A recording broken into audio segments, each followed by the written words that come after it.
Olá, Paz Church. Hoje nós vamos falar sobre corrida, mas não simplesmente a corrida por esporte, porque diversas vezes a palavra de Deus compara a nossa jornada com uma corrida. Então, sendo você um atleta ou não, hoje nós vamos falar de uma corrida que todo cristão precisa participar.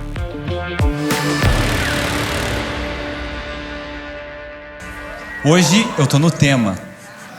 Eu estava orando acerca do que ministrar hoje. Quando o Senhor começou a falar comigo sobre essa mensagem, eu entendi que Ele queria trazer algo diferente. E eu entendi que eu ia fazer algo diferente. Então eu imagino que essa vai ser a única vez que você vai me ver pregando de leg, mas é para a gente entrar no tema da corrida, entendeu? Porque várias vezes, como foi dito na introdução, a palavra ela vai associar a nossa corrida, a nossa jornada com Cristo, com uma corrida.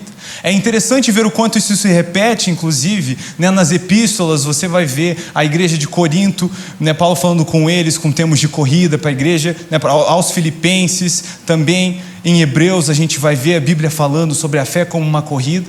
Então era tipo algo que estava no auge na época, o pessoal ia para o estádio ver a corrida, era assim, era hype, entendeu? Então, hoje eu queria falar com você sobre a corrida da fé.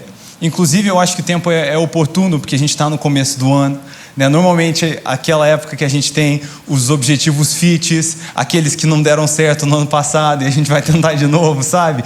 Assim, estamos sonhando, O céu é o limite no começo do ano. E algo que a gente precisa entender, e normalmente no físico a gente entende isso rapidinho, mas a gente demora para entender no espiritual, é que as coisas não acontecem magicamente. Então, assim, hoje eu queria falar para você sobre a corrida da fé. A gente vai falar um pouquinho da corrida natural, mas prometo que não é para ser um coach, para te motivar a correr, é só para analogia da corrida da fé. E hoje, para mim, é impossível pensar na corrida da fé, e daqui a pouco eu quero ler Jeremias 12, no versículo 5 com você, mas é impossível falar da corrida da fé para mim sem pensar na minha experiência com a corrida natural, que eu vou contar daqui a pouquinho. Eles dizem que só 0,1% da população corre uma maratona. A gente tem algum maratonista aqui hoje à noite?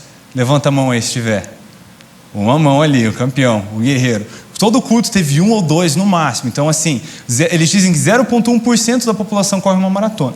Também dizem que 100% do 0,1% que corre a maratona fica metido o resto da vida porque correu uma maratona. O que é uma estatística que eu vim validar hoje.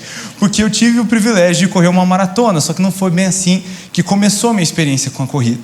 Eu quero ler com você Jeremias 12, no versículo 5. A palavra de Deus diz: se te fatigas correndo com homens que vão a pé, como poderás competir com cavalos? Se tão somente numa terra de paz está confiado, que farás na enchente do Jordão? A ideia desse texto é a seguinte: não tem como ganhar do cavalo na corrida se você não ganha de um homem na corrida, porque um cavalo corre mais rápido. Então, nós precisamos entender, isso é um tema bíblico, é uma verdade, é um princípio. O pouco sempre vem antes do muito. E não adianta, a gente entende que as coisas não acontecem magicamente na vida. A gente sabe que profissionalmente você não fica instantaneamente bom do que faz, você precisa de experiência. É até a crise do recém-formado, porque para conseguir um bom emprego ele precisa de experiência. Mas para conseguir experiência ele precisa de um emprego. Então ele fica às vezes naquele loop. Mas a gente entende, não é magicamente. Academicamente também. Você não tem como simplesmente ficar bom num assunto, você precisa investir tempo, você precisa estudar, você precisa se dedicar. E na corrida também é assim. Obviamente, no esporte, no exercício físico, você não fica instantaneamente bom em algo. Você precisa dedicar tempo. Só que espiritualmente, às vezes a gente quer e acredita que as coisas vão acontecer magicamente. Que o Senhor vai jogar tipo aquele cogumelo do Mario na gente, a gente vai virar um gigante espiritual do nada. Mas não é bem assim. Como nós lemos aqui, na corrida da fé existe progressão. Olha para a pessoa que está do seu lado e diz para ela: na corrida da fé existe progressão. Então, nós precisamos crescer também. Nós precisamos melhorar e nos dedicar e investir na nossa jornada espiritual. Eu lembro quando eu comecei a correr. Na verdade, foi no começo do ano passado que eu comecei a correr, que eu tive minhas resoluções de ano novo. E no finalzinho, na verdade, de 2021, eu tinha ido para a casa do meu primo. E assim, a nossa filhinha estava pequenininha. Nessa época eu estava com 3 trampos, a vida estava corrida. E eu não percebi o que aconteceu até esse dia. Mas eu estava na casa do meu primo e a galera foi entrar na piscina e eu precisei emprestar o calção do meu tio para ir na piscina, não o do meu primo que tem a minha idade. Aí eu vim pro meu tio assustado, e foi o dia que caiu a ficha. Eu falei: tio, eu tô gordinho, velho. Aí ele olhou assim para mim, colocou a mão no meu ombro. Eu falei: eu também pensava isso, mas passa. Aí eu fiquei com medo mesmo. Falei: cara, eu preciso fazer alguma coisa, eu preciso emagrecer, velho. Então eu decidi começar a correr, mas o meu objetivo era correr para emagrecer. Eu tinha esse alvo, porque na corrida espiritual, e esse é o primeiro princípio que nós vamos trabalhar aqui da corrida, é que nós precisamos escolher para onde estamos indo. Já dizia o antigo filósofo Sêneca que se você não sabe para onde quer ir, nenhum vento é favorável. Nós precisamos ter um direcionamento. 1 Coríntios 9:26 diz: por isso eu não corro sem objetivo e eu nem luto como quem dá golpes no ar. Obviamente, eu preciso saber para onde eu estou indo. E aqui eu não quero só falar da nossa grande corrida, da nossa jornada com Cristo, assim, no macro, mas eu estou falando daquelas pequenas corridas do dia a dia também. Então, Filipenses 3, o versículo 13 ao 14, a palavra de Deus diz: esquecendo-me do passado e olhando para o que está adiante, eu prossigo para o final da corrida, a fim de receber o prêmio celestial, para o qual Deus nos chama em Cristo Jesus. Então um alvo nasceu no meu coração. Ele não era nem um alvo maduro. O meu esquema é que eu queria correr para emagrecer. Aí eu acordei naquele dia, está ligado? 1º de janeiro, o despertador toca. Falei: vamos pagar essa corrida. Coloquei o meu tênis de corrida, o melhor que tinha, a melhor roupa de corrida que tinha, porque eu não tinha muita coisa de corrida. Coloquei o foninho, comecei a tocar a trilha sonora do Rock Balboa. Você está ligado? Levantei. Cara, eu saí para correr. Foi mentira, horrível. 250 metros eu estava quase morrendo. Eu não tinha condicionamento, foi um choque de realidade. Até tirei a música do rock, me sentia indigno, assim. Eu tenho um vídeo aqui para te mostrar de como foi mais ou menos essas primeiras corridas. Olha só que coisa triste.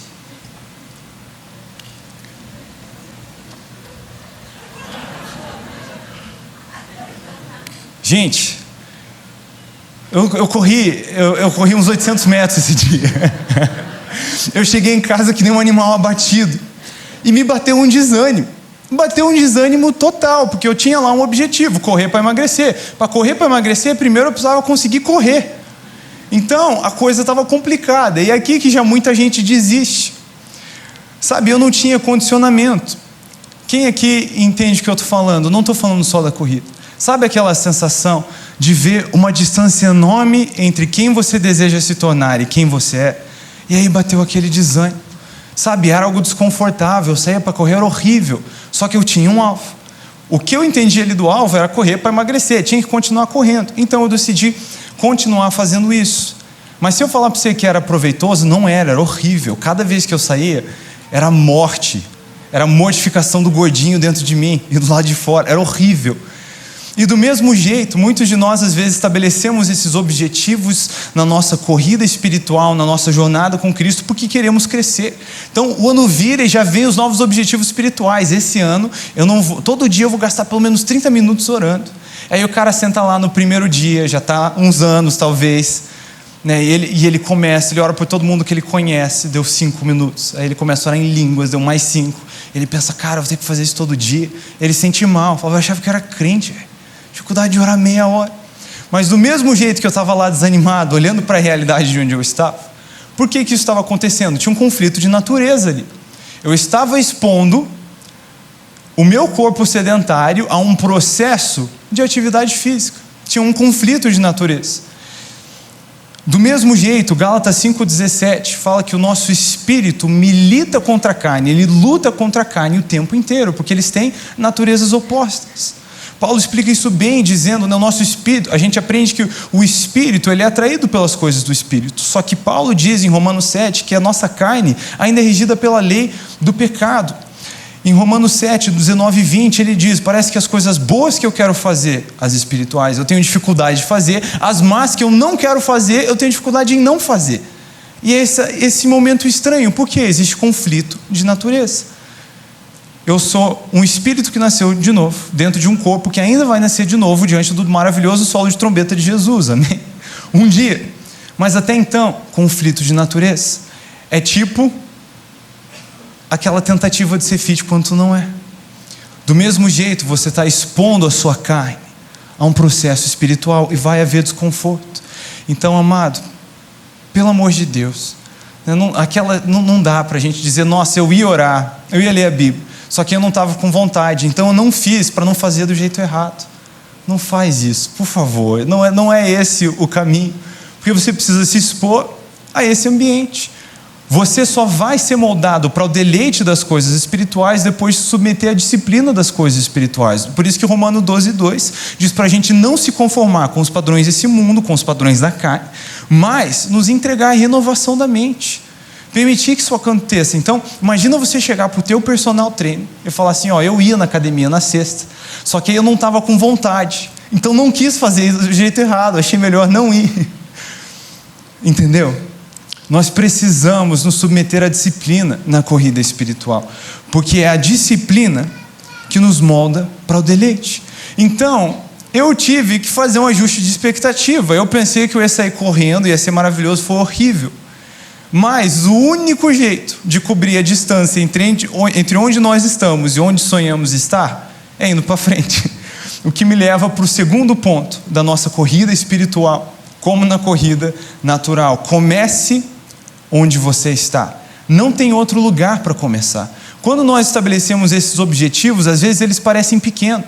Quando a gente fala da meta de orar 15 minutos, 30 minutos por dia, ler 3,5 capítulos da Bíblia, a gente não está falando de performance, gente, a gente está falando de crescimento espiritual, da nossa fome, o crescimento do nosso desejo e nosso amor pelo Senhor. Então não é algo por performance, essas coisas são importantes, a gente precisa da disciplina, porque se a gente deixar acontecer naturalmente, a gente vai cair no conflito da natureza.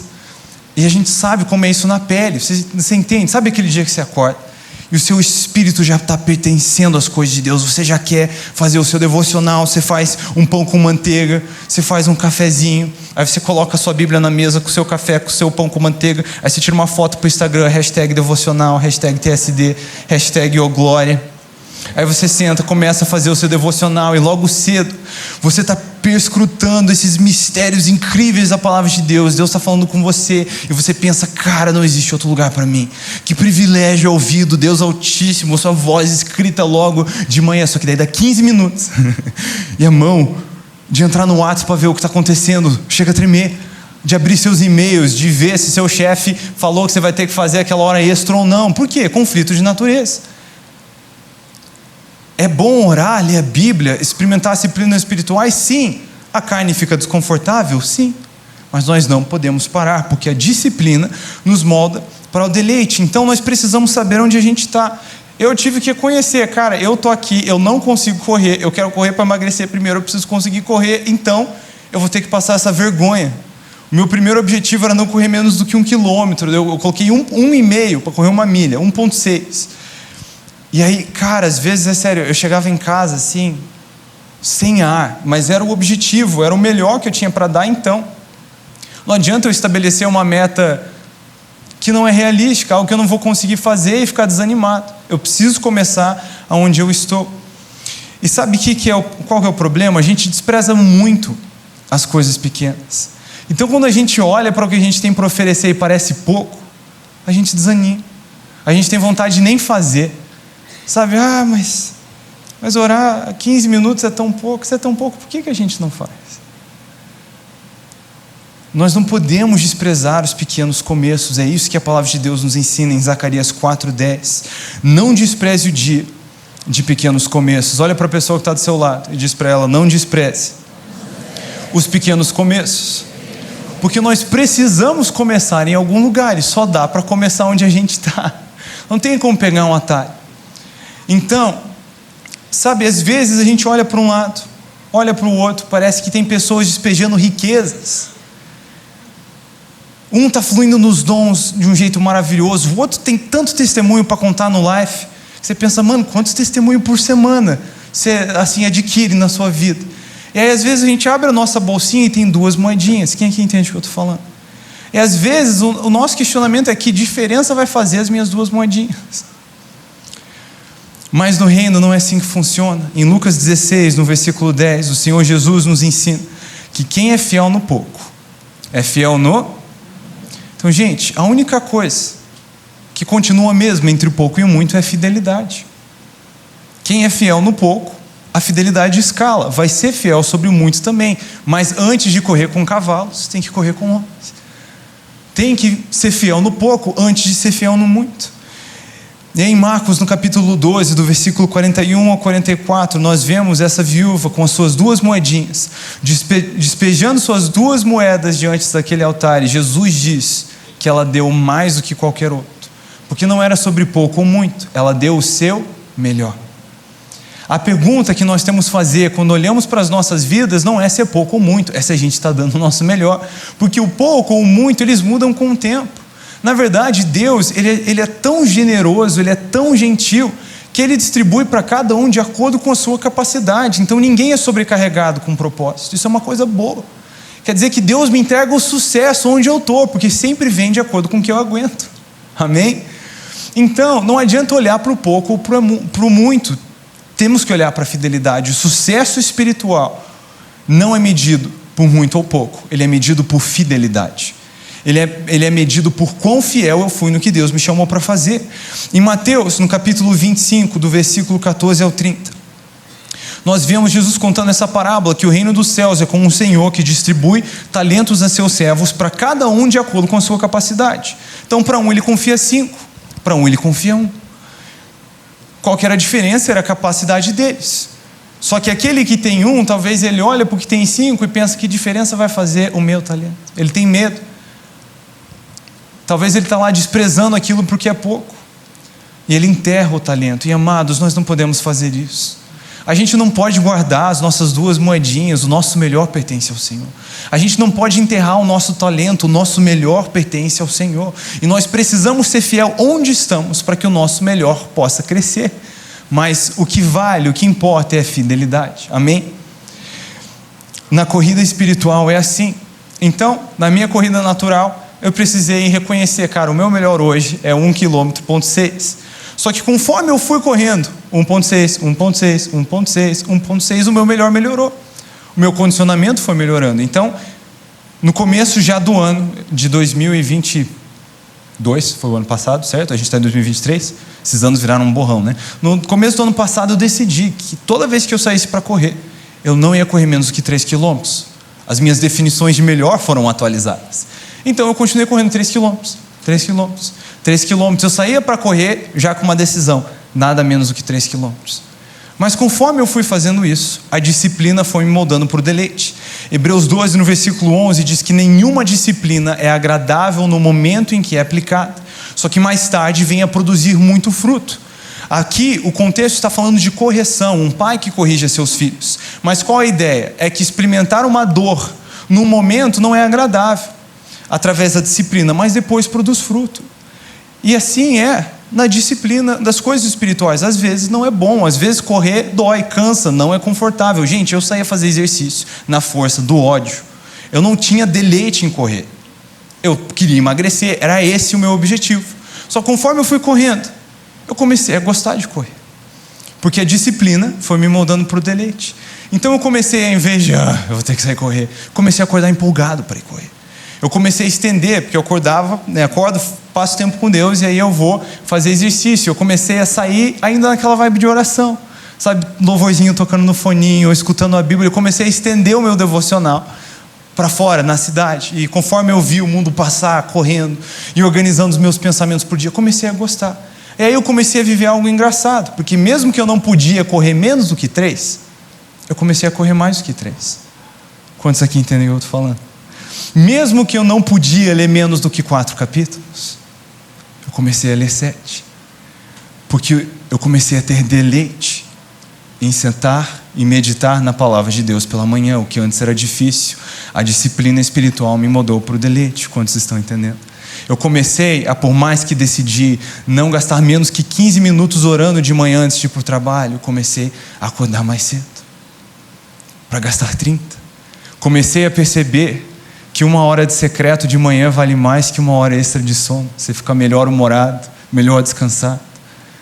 E aí, por mais que não pudesse fazer menos que da disciplina ao deleite, a gente começa a querer mais. Então, na corrida natural, eu comecei a correr 4, 5, 6. Um dia eu corri 6.7, falei, cara, 6.7 é quase 7, 7 é quase 10. Então eu mandei uma mensagem para alguns amigos aqui da igreja que corriam. Falei, cara, próxima vez que vocês forem no Ibira correr 10 quilômetros, vocês me chamam. Eu acho que eu estou ficando pronto. E aí um dia a gente marcou, a galera do Life foi fazer um piquenique, e os caras que corriam, a gente decidiu fazer uma corrida de 5 quilômetros. Só que aí a gente errou uma curva lá, acabou correndo 7 e pouquinho. Aí na hora que a gente foi sentar no 7 e pouquinho, eu falei, galera, eu acho que hoje é o dia. Eu consigo empurrar mais 3. Eu estava empolgado. Eles já corriam maiores distâncias, então eles não estavam muito preocupados com isso. Falaram, vamos lá, a gente te acompanha, vamos fazer os seus 10 quilômetros. Então em março, eu corri 10 quilômetros pela primeira vez na vida. Tem até fotos da galera do Life aqui no parque aquele dia. Então eu corri 10 quilômetros pela primeira vez. Começo do ano estava lá, nada menos que 3 quilômetros. Em março eu corri 10. Eu falei, cara, não morri correndo dígitos duplos. Gostei desse negócio. Então na semana seguinte, eu corri 10 de novo. E aí na próxima eu fui empurrar por 15. Só quando eu empurrei por 15, aconteceu algo de inusitado, porque com novas medidas vem novos desafios. Com o crescimento vem desafios maiores. Eram barreiras que eu não tinha no quilômetro 3. Alguém está entendendo? Mas no quilômetro 15 eles começaram a aparecer. Às vezes você está, oh Deus, por que eu estou lutando com isso agora? Isso não tinha antes. É porque tu cresceu. Você está amadurecendo na sua jornada. E com novas medidas vem novos desafios. Mas eu estava lá, hoje eu vou correr 15 quilômetros. Eu fui no parque pronto para isso. Eu levei minha família, eles estavam lá fazendo um piquenique e eu fui correr. E aí no quilômetro 12, mais ou menos, começou a sangrar o meu pé aqui no calcanhar. E eu comecei a ficar meio assado, assim. Já correndo mais aberto, assim, a passada. Que passada é aquela? É o piá de prédio. E aí eu estava assim, cara, tá horrível, mas eu vou terminar. Eu estava com sangue nos olhos, então eu terminei.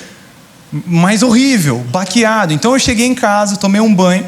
E a primeira coisa que eu fiz foi abrir o Google. E eu fiz a pesquisa. Qual a cuequinha certa para correr? Qual a meia certa para correr? Que equipamento que eu devia ter para correr que eu não estou usando? E aí eu descobri que eu estava usando algumas coisas erradas. Não era um problema que eu tinha num 3 quilômetros, mas eu ia precisar aprender e melhorar se eu quisesse correr 15. Então eu fui lá, fui atrás do equipamento. E na semana seguinte fui me vingar no parque. Corri os 15 quilômetros de novo, agora eu saí sem sequelas. E isso me faz pensar em algo que a Bíblia nos ensina. Porque foi um episódio onde eu vi coisas que me atrapalharam na corrida. E eu gostaria de ler Hebreus 12, no versículo 1 com você. A palavra de Deus diz, livremo-nos de todo o peso que nos torna vagarosos e do pecado que nos atrapalha. E corramos com perseverança a corrida que foi posta diante de nós. Eu estava conversando com um amigo, uns tempos atrás, ele é muito estudioso. E ele estava falando para mim sobre a linguagem atlética de Hebreus 12. Como está falando ali da corrida no estádio e os símbolos. E aí ele estava me falando sobre essas duas coisas que nos atrapalham. E primeiro ele falou do peso extra. Isso aqui são tipo as distrações. Não é algo que é errado. Você consegue correr com peso extra, mas você corre melhor sem. É tipo as distrações, não é algo que é ilícito. Não é algo que é errado, mas é algo que você faz. Você correria a corrida da fé melhor sem. Na verdade, no grego a palavra é óculos. Ela é literalmente exuberância, protuberância. Ela é uma gordurinha. Alguém acordou hoje e falou, eu vou emagrecer se Deus me der um sinal. Chega o cara pregando sobre protuberância, exuberância. Literalmente um peso extra. Eu percebi na minha jornada que realmente, conforme tu ia perdendo peso extra, correr ficava melhor. Porque eu comecei a correr 20 quilos atrás. E conforme eu fui ficando mais leve, foi ficando mais tranquilo de correr. Você consegue correr com peso extra, mas você corre melhor sem. E ele fala de outra coisa que nos atrapalha. E é aqui que eu quero que você lembre de eu correndo com a meia errada, cuequinha errada. É o pecado. Porque pecado no português é uma palavra quase mística. Você fala pecado, dá até uma vibe, né? Você está numa conversa com um amigo que não é cristão ainda, fala pecado, dá uma vibe na roda. Só que eu amo, porque no grego, pecado é uma palavra muito prática. A palavra é hamartia. E significa literalmente errar o alvo. Tipo, você pega um papel de lixo para jogar no lixo, e você erra o lixo, que é constrangedor, especialmente se tem uma plateia assistindo. Aquilo ali seria hamartia. Se você, no caminho para a igreja, fizesse a curva errada, pegasse o caminho errado, seria hamartia. Então, é uma palavra muito prática para entender errar o alvo. Qual que é o alvo? O alvo é o que Deus estabeleceu sobre aquele assunto. E errar o alvo é não andar naquilo que Deus estabeleceu. Então, olhando aqui no contexto de Hebreus, que tem essa linguagem atlética, esportiva, a gente podia dizer que para um corredor, a hamartia seria tentar correr com a roupa errada, porque eles tinham um uniforme para competir.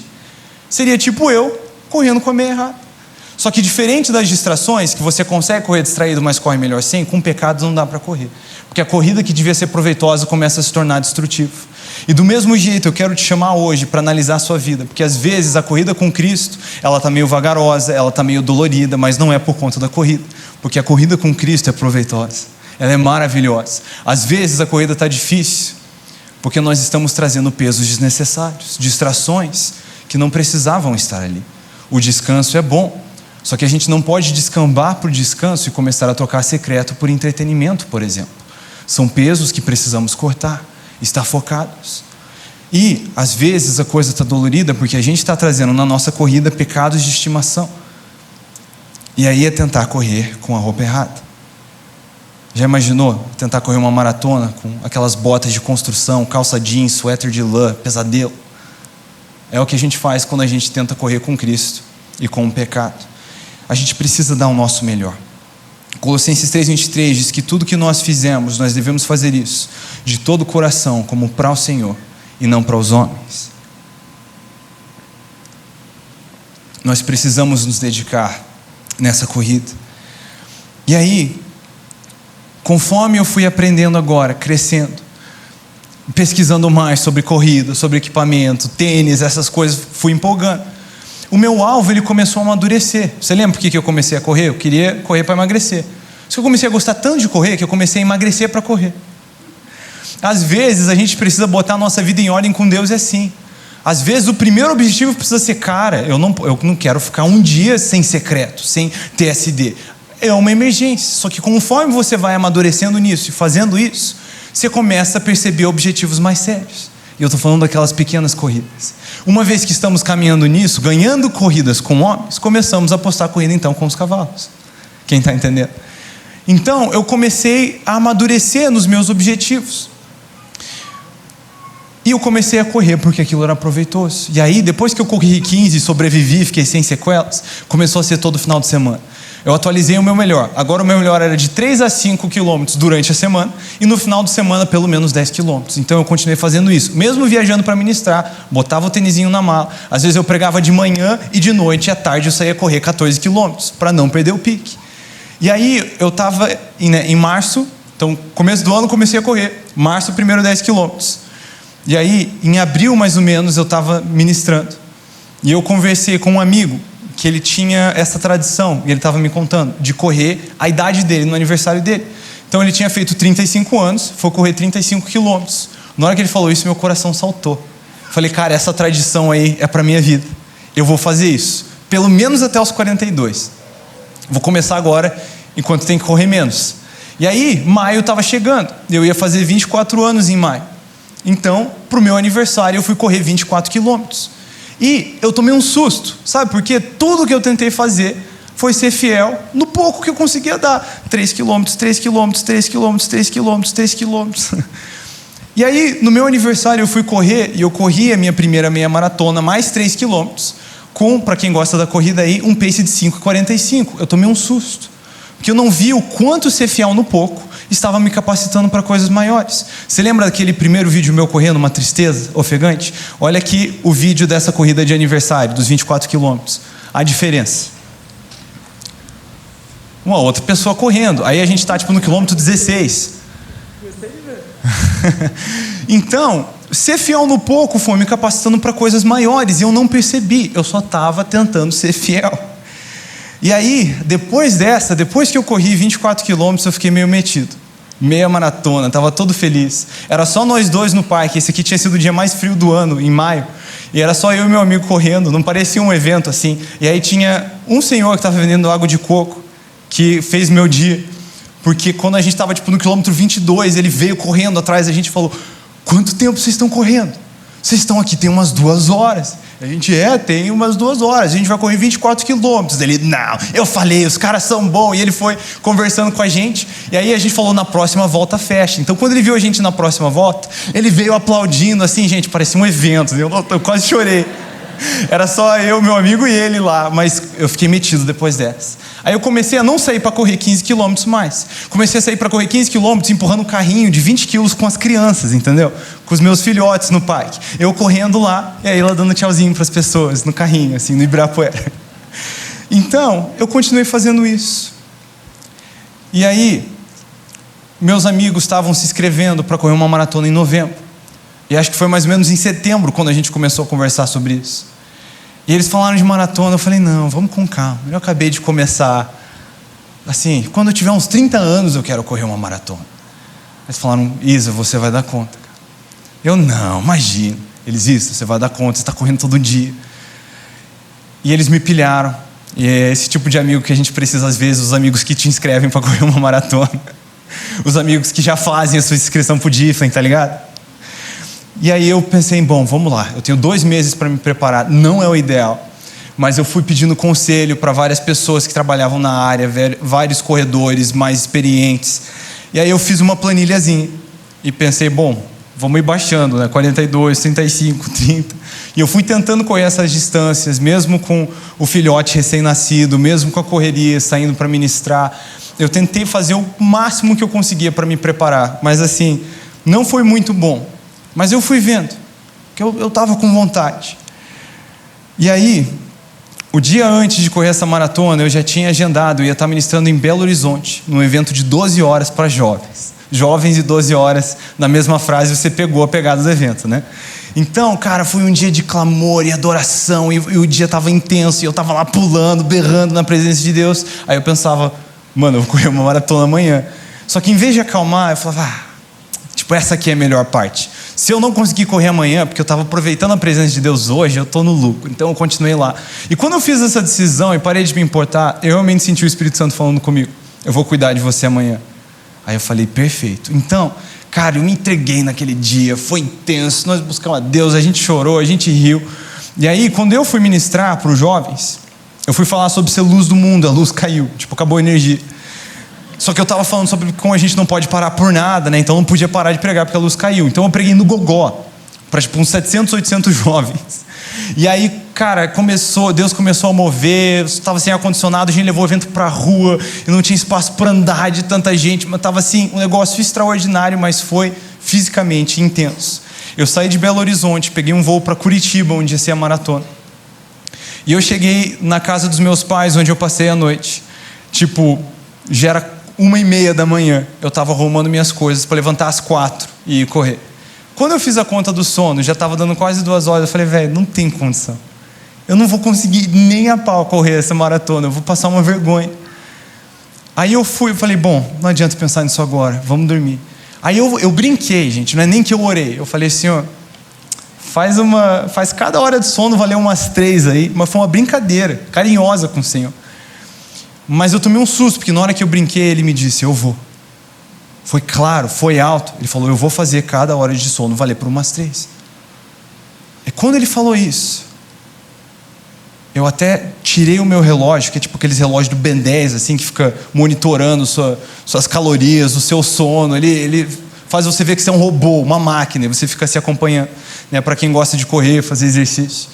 Quando o Senhor falou comigo, eu falei, cara, eu não vou nem me atrapalhar a minha fé. Eu tirei o relógio. Falei, eu não vou olhar como eu dormi. Ele está falando que eu vou dormir bem. Eu vou dormir bem. Então, assim, naturalmente, eu dormi, 1h30, 2 horas. Mas, cara, quando eu acordei, eu estava zerado. Foi a melhor noite de sono que eu tive no ano. Gente, eu sei, eu sou pai de 2 nenéns, eu não durmo.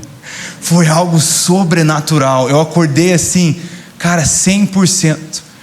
Falei, obrigado, Pai. E me constrangeu esse dia, porque se eu não corresse a maratona, porque estava fazendo a vontade do meu Pai no dia anterior, eu estava no lucro. Mas Deus se importa com os pequenos detalhes. E de fato, quando buscamos em primeiro lugar o reino de Deus e sua justiça, Ele cuida até das coisinhas, não é mesmo? Como diz Mateus 6,33. Então eu saí correr empolgado, com testemunho já. Então eu peguei um Uber para ir lá para a corrida. Só que estava com muito trânsito, então eu desci, ó, o nível de empolgação. E eu fui correndo o último quilômetro que faltava para chegar para a corrida. Então eu corri, na verdade, 43 quilômetros naquele dia. Mas eu cheguei lá empolgado, já fui contando testemunho para os meus amigos e a galera que estava em volta, já fui pregando. Falei, você não vai acreditar no que o Senhor fez. Eu dormi 2 horas, mas é como se eu tivesse dormido 14. E eu vou correr e terminar essa maratona. E vocês vão ver que foi a mão de Deus, porque 2 horas de sono, se não for a mão de Deus. E aí eu estava empolgado, e aí o evento começou, e eu animado, eu sentindo a presença de Deus ainda, eu saí naquele pique, assim, porque, gente, eu me senti patrocinado por Deus para correr essa maratona. Deus abençoou o meu sono, me deixou 0 bala. Então eu saí, e começo da maratona, gente, é igual começo de ano, tipo assim, tudo nosso, todo mundo vai conseguir, vamos lá, o dia tá lindo, tem música motivacional, sabe? Está dando bom dia para todo mundo. E aí, eu continuei correndo, e eu me dediquei, eu queria fazer a minha melhor meia maratona já no começo. Então no começo eu estava voando, cara, eu estava pensando o quanto que eu tinha que correr, para quando chegasse nos 30 quilômetros, eu começasse a cansar, eu pudesse diminuir um pouquinho. Mas eu não queria, meu objetivo era não fazer em mais que, tipo assim, era 5 horas para baixo que eu tinha que fazer essa primeira maratona. Então, eu fui correndo e eu fui bem. Antes, quando eu cheguei nos 30 quilômetros, eu tinha corrido os 30 quilômetros em menos de 2 horas. Então, assim, estava bem, estava voando até então. Só que quando chegou no quilômetro 35, até o 35, velho, eu estava voando, eu estava feliz, eu estava sorrindo, eu estava motivado. Quando chegou no 35, uma dorzinha na perna aqui, nesse cantinho. Aí eu falei, não, isso aqui é o que eles falam, uma batalha da mente. É a batalha da mente. Dizem que quando você está cansado, você chegou nos 60%. Eu fiquei me falando tudo aqueles papos de coach, assim, não, 60%, vamos lá. Aí eu fui empurrando. No quilômetro 37, eu percebi que não era a mente, não, era a perna mesmo. Aí minha perna tinha chegado no limite. E aí, cara, eu comecei a desanimar, porque eu não estava dando conta. Mas aí, eu quero entrar no terceiro ponto. Não pare até chegar. Eu comecei a pensar na linha de chegada. Gente, quilômetro 37, André, passamos do ponto da desistência. E eu queria continuar lendo Hebreus 12 com você. Portanto, uma vez que estamos rodeados de tão grande multidão de testemunhas, livremo-nos de todo o peso que nos torna vagarosos e do pecado que nos atrapalha, e corramos com perseverança a corrida que foi posta diante de nós. Mantenhamos o olhar firme em Jesus, o líder e aperfeiçoador da nossa fé. Por causa da alegria que o esperava, ele suportou a cruz sem se importar com a vergonha.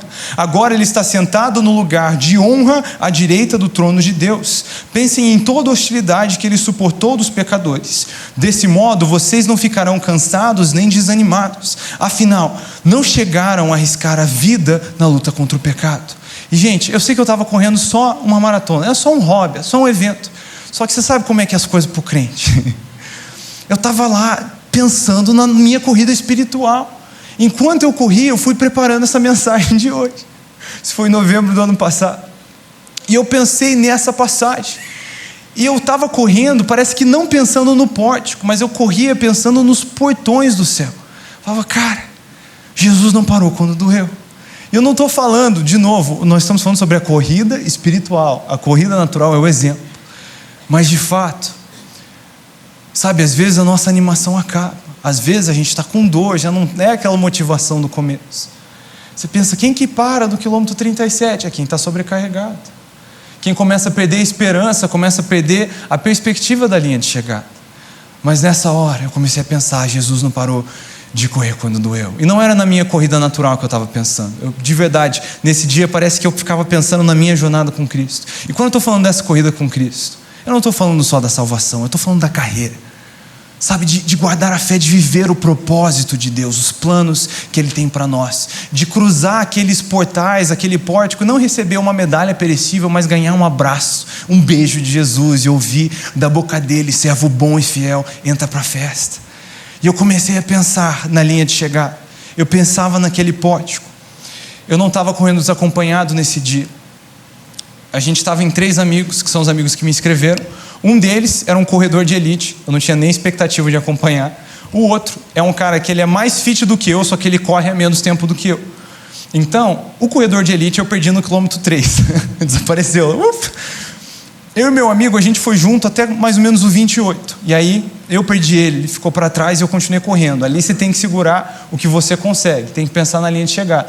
Então eu estava começando a me sentir meio sozinho, mas tinha esse meu amigo, que ele é da área da saúde, né, da educação física. Ele foi lá de bicicleta, com uma mochilinha, olha só, que provedor. E nessa mochilinha ele tinha água, ele tinha isotônico, ele tinha pílulas de sal, ele tinha carb shots. E ele foi ao longo da corrida aparecendo com a bicicleta. Teve várias pessoas que ele conhecia no evento. Então ele foi trocando ideia com elas ao longo do evento. Só que ele chegava para mim assim e falava: Israel, daqui 1 quilômetro mais ou menos tem uma subida braba, velho. Eu falava: não, pelo amor de Deus, não. Só que depois tem um período extenso de descida. Então não pare de correr na subida. Eu falava: amém. Uma voz que sussurrava: esse é o caminho. Quando você entende o que eu estou falando? Capaz de me suprir com o que eu precisava. Mas mesmo assim foi batendo um desânimo. Sabe, com Deus nessa corrida a gente não para até a gente cruzar a linha de chegada. A gente não pode desacelerar. Sabe, eu falava para ele: eu quero descansar só um pouquinho. Ele falava: você pode parar, mas você não precisa. E aquilo mexia com a minha cabeça. E eu fui empurrando.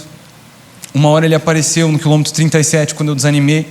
Ele apareceu do meu lado com o celular dele no FaceTime, na chamada de vídeo no WhatsApp, na verdade.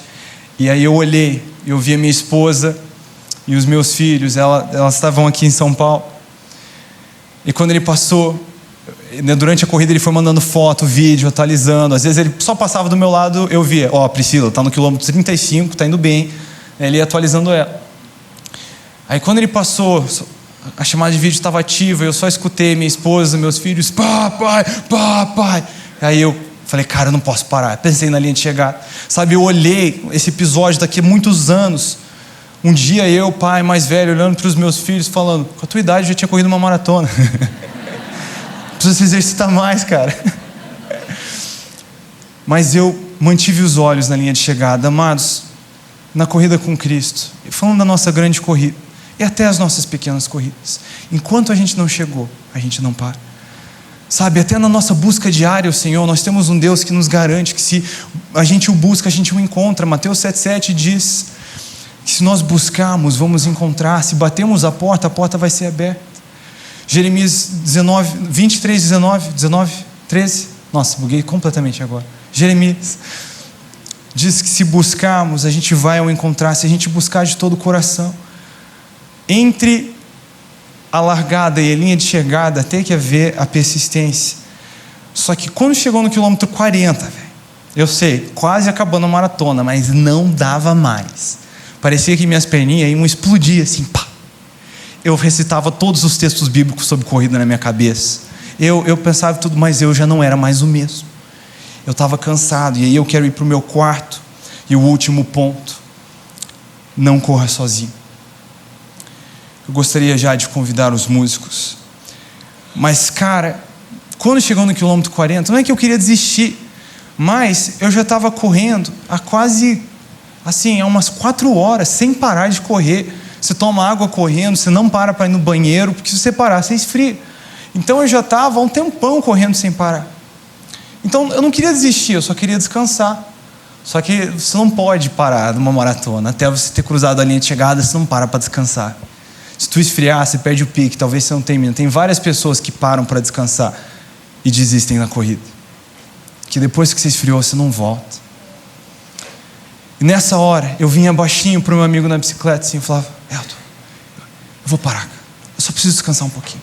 Eu falava com ele baixinho, só que aí começou a acontecer um negócio inusitado. Em vez de me responder baixinho, discreto, ele gritava: você não vai parar agora não. E aí quando ele falava isso, a galera que estava correndo virava para mim com cara feia. E todo mundo começava a dizer: não, você não vai parar. Rapazinho, você não vai parar, você vai continuar correndo, você está quase chegando, falta pouco. E era aquela conversa, só que, gente, o clima já não estava mais bonito. Não era mais o começo da corrida, ai, que coisa linda. Assim, no começo, a gente estava lá: uhul, vamos conseguir, primeiro quilômetro. Nessa altura do campeonato, a galera já falava: vamos lá. Eu falava: vai você. Eu falava para ele: eu vou parar. E ele gritava: você não vai parar. E a galera gritava: você não vai parar. Eu: ah!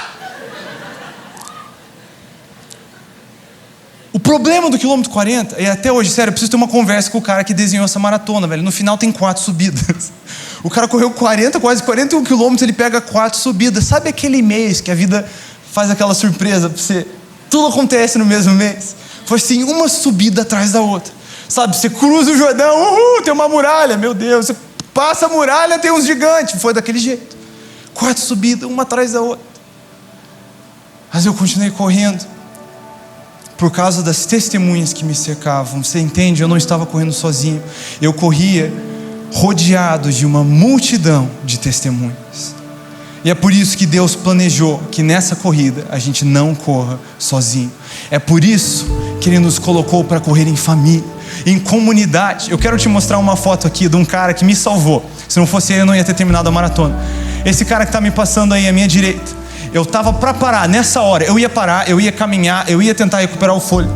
Esse cara passou, ele pegou no meu braço e ele disse para mim: nem a pau que você fica para trás de um anão de 1,50 m. Eu ri, ele falou: gruda em mim, guerreiro, você não vai parar. E ele diminuiu para ficar comigo. O cara estava voando ainda, mas ele ficou comigo, ele segurou no meu braço e ele foi me encorajando, foi me motivando. E amados, diante de Deus, se eu estivesse correndo sozinho nesse dia, eu ia falhar minha maratona no quilômetro 41. Imagina que história triste para contar. Mas nós não podemos correr sozinho. E é por isso que o Senhor te rodeou de testemunhas. É por isso que às vezes você chega no Life Group um pouquinho mais cedo. E às vezes está lá o líder e você está pensando: eu falo ou não falo? Fala. Tá difícil correr. E ele vai olhar para você e dizer: de jeito nenhum que você pare de correr no quilômetro 41. Até aqui o Senhor tem sido fiel. Ele tem cuidado de você. Daqui para frente o que vai ser diferente? Continua firme. E se eu estivesse correndo sozinho nesse dia, eu teria perdido a maratona. Eu não teria completado ela. Eu continuei correndo. E eu, de repente, avistei o pódio, eu comecei a chorar. Porque, de novo, eu estava, na verdade, nessa mensagem quando eu estava correndo a maratona. Eu estava pensando: cara, isso vai ser um ótimo exemplo para essa pregação. E aí eu cruzei aquele pódio. E eles colocaram uma medalha perecível sobre os meus ombros. Na verdade, eu vou ter... medalha perecível, como eu estava falando. Obrigado. Vou me exibir um pouco. Metido. Mas quando eu passei, eles colocaram essa medalha. Cara, é legal. Assim, correr uma maratona é emocionante. Você escuta a história, mas é porque você também se vê lá, nessa mesma corrida que eu me enxergo. Numa nossa corrida que é mais importante, que é infinitamente mais importante que correr uma maratona. Hebreus 10, 25 diz para não deixarmos de congregar, porque não podemos correr sozinhos. E não conseguimos terminar essa corrida sozinho, precisamos um dos outros. Mas 1 Coríntios 9, do versículo 24 ao 27, vocês não sabem que de todos os que correm no estádio, apenas um ganha o prêmio? Corram de tal modo que alcancem o prêmio. Todos os que competem nos jogos se submetem a um treinamento rigoroso para obter uma coroa que logo perece, mas nós o fazemos para ganhar uma coroa que dura para sempre. Nós o fazemos não para ganhar uma medalhinha. Nós fazemos para ganhar um abraço de Jesus, ouvir a frase: servo bom e fiel, entra para a festa e regozijar para toda a eternidade nesse lugar onde não há mais choro, não há mais dor. E onde a gente pode dizer a frase inimaginável: Senhor Jesus, você pode me passar o pão. Então, assim, essa medalha é legal. Eu fui almoçar com ela para justificar o tamanho do meu prato, porque eu queimei 4.000 calorias naquela corrida. Mas, você lembra daquele primeiro vídeo que eu te mostrei de um corredor ofegante dos primeiros 200 metros? Dá uma olhadinha aqui, eu não sei se já mostrou a foto. Essa foi a foto de eu terminando a maratona, cheio de alegria. Nem parece que corri 43 quilômetros. Mas olha esse vídeo, só prepara o ouvido, porque foi minha irmã que gravou. Ela estava feliz.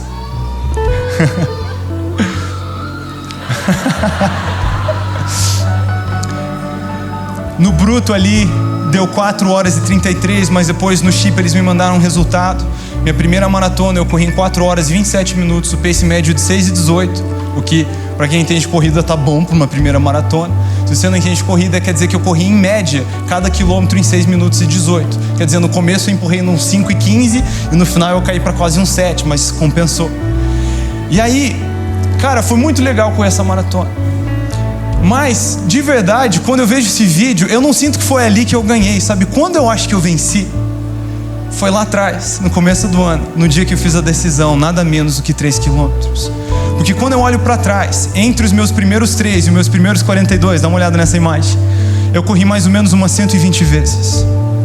Então, entre o pouco e o muito, só teve fidelidade. Quando vocês estão entendendo? Entre o pouco e o muito, só teve fidelidade. Então, talvez a pergunta que a gente precisa fazer não é se é muito ou pouco, mas será que eu estou sendo fiel? E eu agora quero te convidar a ficar de pé e a conversar com o Senhor. Hoje eu quero te encorajar, não somente nessa grande corrida da fé, mas nas subsequentes pequenas corridas, porque a jornada com Cristo não é feita de uma grande decisão. São várias pequenas escolhas que fazemos todos os dias. Precisamos primeiro vencer nas pequenas coisas. Precisamos primeiro ser fiel no pouco, e só então o nosso pouco pode crescer. Então hoje eu realmente quero te encorajar a olhar para a sua vida e se perguntar: cara, será que eu tenho dado o meu melhor para Deus? Será que eu tenho guardado as minhas 2 moedinhas? Será que eu tenho guardado o meu talento? Será que eu tenho enterrado os meus 3 quilômetros? Ou será que eu estou dando para o Senhor o meu melhor? Porque, de novo, não vamos desprezar os pequenos começos. Precisamos começar do começo. Amém? Você recebe essa palavra? Sabe, entenda que o prêmio vale a pena nessa corrida. Não é uma grande decisão. Às vezes a gente olha para o maratonista e pensa: eu nunca ia conseguir correr 43. Mas quanto que você consegue correr hoje? É isso que você precisa correr. Sabe, às vezes a gente olha para um cara que nem o Estevão. O Estevão é um herói meu na Bíblia. Sabe, o jeito que ele morre por Jesus é tão admirável. Ele morre, inclusive, muito parecido com Jesus. Enquanto estão apedrejando ele, ele diz: Senhor, perdoa, eles não sabem o que fazem. Ele morre em compaixão pelas pessoas que estão tirando a vida dele. E ele prega uma baita mensagem do Evangelho, assim, em panorama, antes de partir. Jesus normalmente está sentado à direita do Pai. Quando Estevão morre, ele está de pé, como que quem está aplaudindo ele, pronto para o receber. Aí você pensa: cara, eu nunca ia conseguir ser como um Estevão. Será que eu conseguiria amar Jesus a ponto de morrer por ele? Mas sabe quem que ama Jesus a ponto de morrer por ele? É quem ama Jesus a ponto de viver por ele. Se você volta no capítulo anterior, você vai ver que Pedro e os apóstolos estavam sobrecarregados com cuidar das mesas, a igreja nos lares. Então eles levantam homens para cuidar da igreja nos lares, dentre eles Estevão. Então, quando a gente lê sobre as pessoas que Estevão curava, ganhava para Jesus, o contexto era muito parecido com um life group. Mas quem é fiel no pouco vai ser fiel sobre o muito. O grande sucesso espiritual não está nos números, está na fidelidade. Você recebe essa palavra? Sabe, se às vezes o que parece que Deus te deu é pouco, não despreze esse pouco. Seja fiel no que Ele te deu. Seja fiel. Senhor Jesus, nos ajuda a correr com perseverança a corrida posta diante de nós. Nos ajuda a ter perspectiva em chegar à linha de chegada, e mesmo quando as coisas ficam difíceis, que a gente possa perseverar e se apegar a Ti. Nos ajuda a não parar até chegar e a não correr essa corrida sozinhos. Em nome de Jesus. Amém.